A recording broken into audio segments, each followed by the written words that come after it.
All human beings want to be remembered. You know, we're not here forever. And we're only here as long as people remember our names and our stories. But archaeology is special because even if those stories and those names go away, their physical presence on the earth has left something. You know, that tells us something, and it's really personal about them. And it's a way of immortalizing people.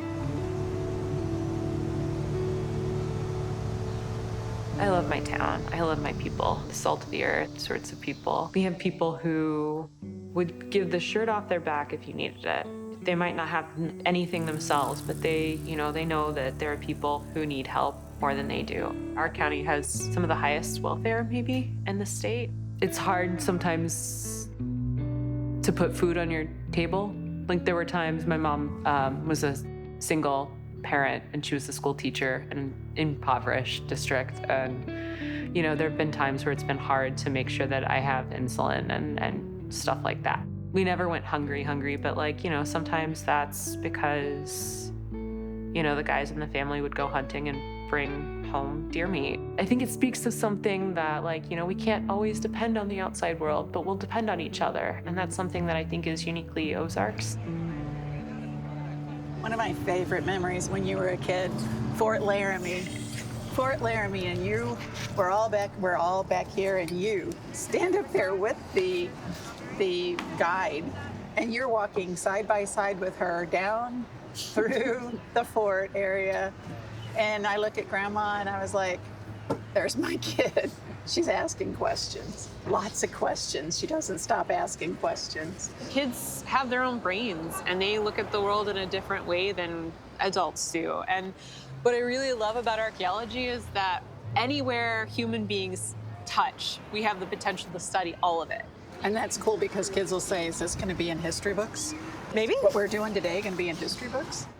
So the Trail of Tears was a massive push by the United States government to push all Native peoples out of the southeastern United States, made up predominantly of 5 major tribes down that direction, including the Cherokee, the Choctaw, Chickasaw, the Muscogee, and the Seminole.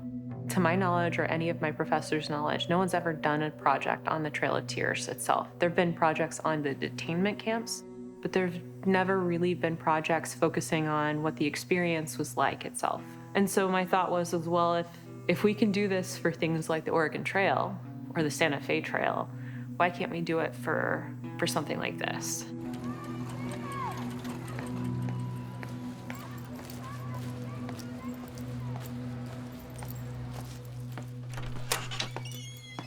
Hi, Erin. How are you? I'm okay. How are you? Good. Here for more research? Yes, sir. Okay.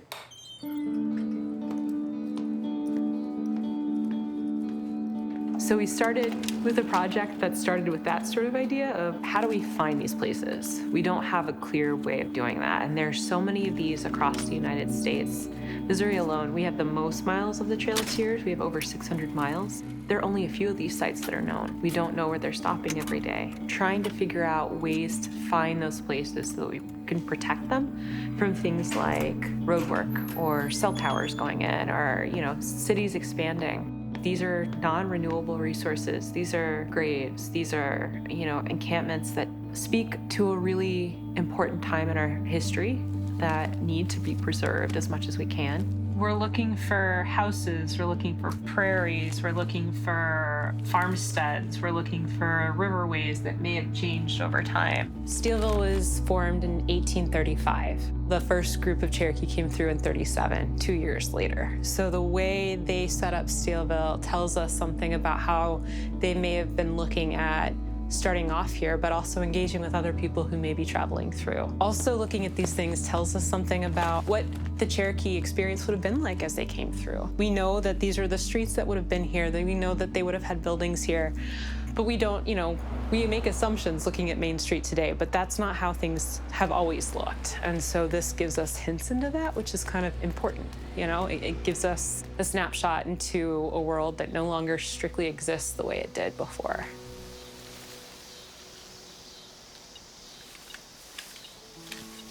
So, like I was saying before, though, so our school's there, but like we have things that kind of radiate out from there, which is kind of cool. So if you look at the topography of the land, you can see where it really dips. I think that's the edge of where we've got people. So pattern of life, obviously you see how it's condensed here, but it extends. And then there was something right there too. Yeah.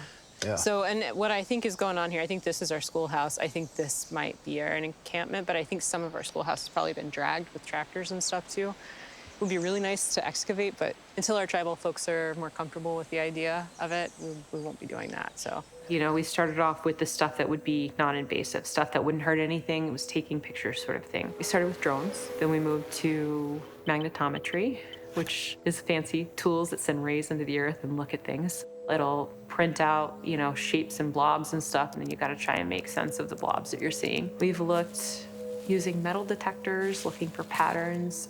We'd intended initially to shovel test at least some of these to see if we could look at them objects. Understandably, the Cherokee were not super okay with that. I won't ever be able to put myself in their shoes because I'm not Cherokee. I'm not living in the 19th century. Whole generations weren't born because of this. It has long-lasting and profound effects, and they're effects that I think the Cherokee and the other groups that were affected by it are still feeling today.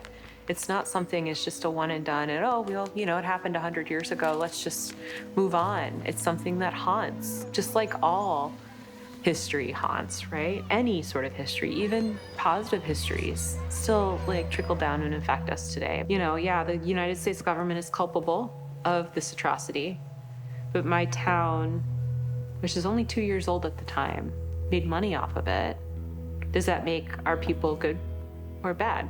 It eats you because there's nothing that you can do about it. You know, there's no way that you can change it. It happened, it's done.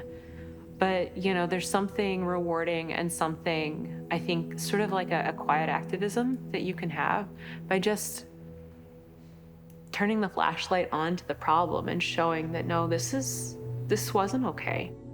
And so I think that archaeology has a particular place in the world and trying to remind people that we've done this. Nothing is new under the sun, and we don't want to go back to that. We want to do better. I'm Erin Whitson, and these are my Ozarks.